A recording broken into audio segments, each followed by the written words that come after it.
Hello people of the land of the internet of PokeMoshPit, welcome back after a long time where my hair has grown to the beginner's guide thing. So, it's been a while since I've done these, mainly because I wanted to make sure that the black and white metagame wasn't, different in any way mechanically speaking from the, the DS 4th gen, Jesus Christ, get it right.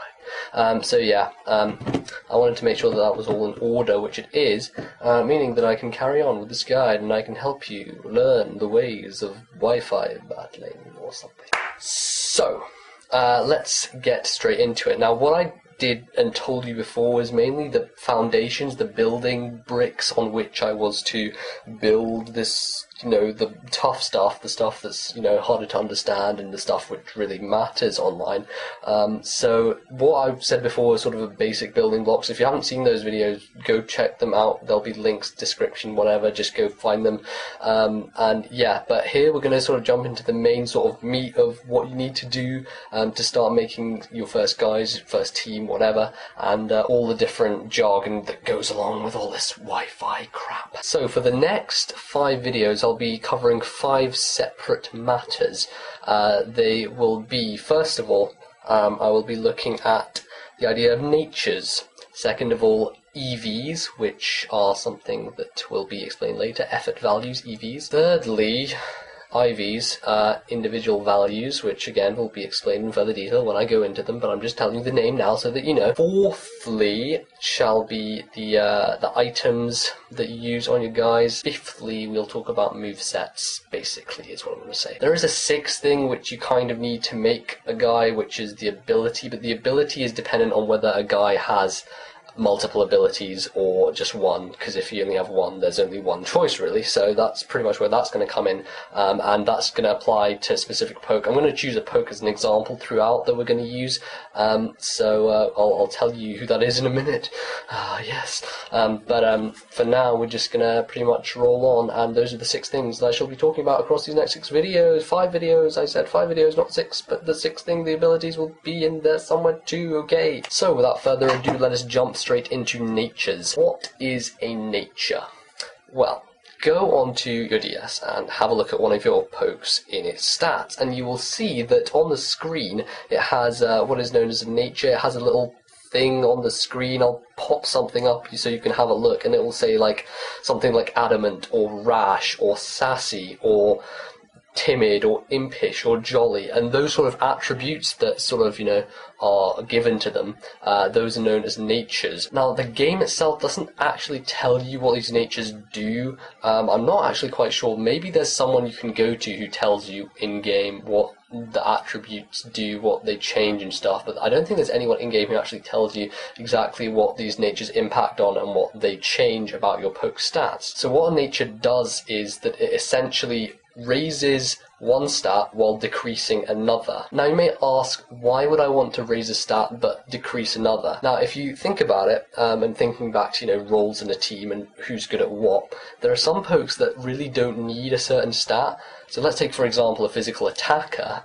Let's say Weavile for example is a physical attacker. It doesn't need any special attack, at all. It doesn't need it. So what that means is that because it doesn't need that special attack raise, you'd be better off just giving it, say, an adamant nature, which raises its attack while lowering its special attack. So it doesn't really make a difference in that case, because you're getting the attack boost and the special attack doesn't matter because you're never going to be using it anyway. There are some natures which will not change any stat. For example, the HP stat will never be changed no matter what nature you choose. There's no nature which lowers or increases the HP stat. So HP on its own sort of stands alone, whereas the 5 other stats are changed and are changeable with these different natures. You can get natures which don't change anything, just stay neutral. They make everything neutral, they don't raise anything, don't lower anything. And you may think this is a good idea, but, not having the raise can sort of put you in a bad situation. It means that if you want something to be fast, it will not be outspeeding things that have the max speed, and it will just have the neutral speed, so it's not really going to be any use to you, really. So how do you go about choosing the correct nature for the poke that you're going to be using? Well, you've got to first of all take a look at a poke's attributes and have a look at what it's going to be best at doing, what its role is in a team, as I talked before about, you know, the sweepers and the walls and all that sort of stuff. And you want to find a balance between where you're raising a stat that you want to be abusing mostly, and find a stat that's not going to be as useful to you, and make sure that the nature fits both those criteria. So let us take, for example, Scizor, who will pop up here or something. I don't know. I might put him there and then you can see him. Scizor is a poke that was very much used after Platinum got released, because, you know, he got some new things, which I'll talk about later because it involves movesets and stuff like that. But he became very much part of the OU tier, which I've been talked about in the other videos. If you don't know what tiers are, just go and have a look at those videos.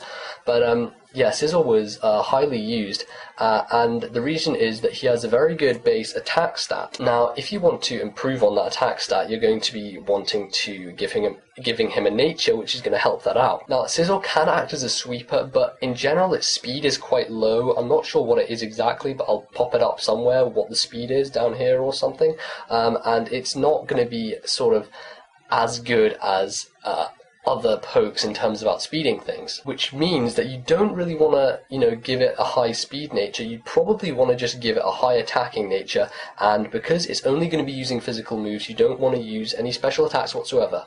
So the nature which I was talking about earlier with Weavile, the one that you'd probably want to use would be Adamant. So by going with an Adamant nature, you are making sure that your Scizor is getting that much closer to reaching the top attack stat that it can reach. Now, a poke can only get a maximum stat in one stat, so it can only hit the max in one of the stats. So if you choose a nature that is plus speed nature, that Pokemon will never hit a maximum attack, it will never hit a maximum special attack, it can only hit a maximum speed. So you need to make sure that when you're choosing what natures you're using, I rhymed there, when you're choosing your natures, you want them to fit your guys appropriately. So in the case of Scizor, we're going for Adamant, that fits him perfectly, and it means that he doesn't need the speed because he's going to be using other things later on in the moveset category, which are going to be helping us out. That's sort of a foreshadowing to that, but we'll move on to that later. Now, in terms of natures for walls, it can get slightly more complex. If you want a poke to be a mixed wall, let's say, for example, then you're not going to be wanting to rely on speed, so speed is going to be a stat that you might want to be lowering in that case, because you don't want to lose your physical or special defense, or even if you're mixed attacking, you don't want to use your physical or special attack.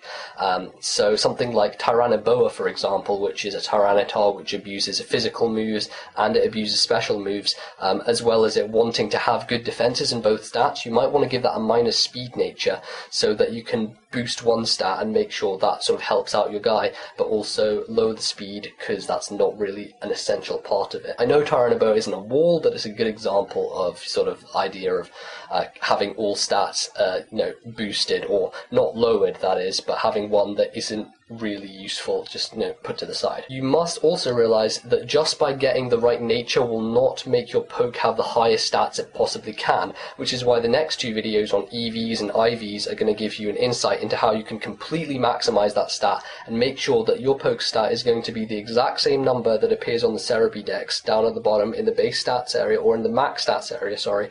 Make sure that your poke stat is going to be that exact same number, and make sure you can absolutely maximize it out. So I think that's going to be wrapping this up and throwing it in the basket, and scoring a hoop is basketball, I don't know. Okay, that's pretty much me wrapping up this thing today, so I will see you next guys.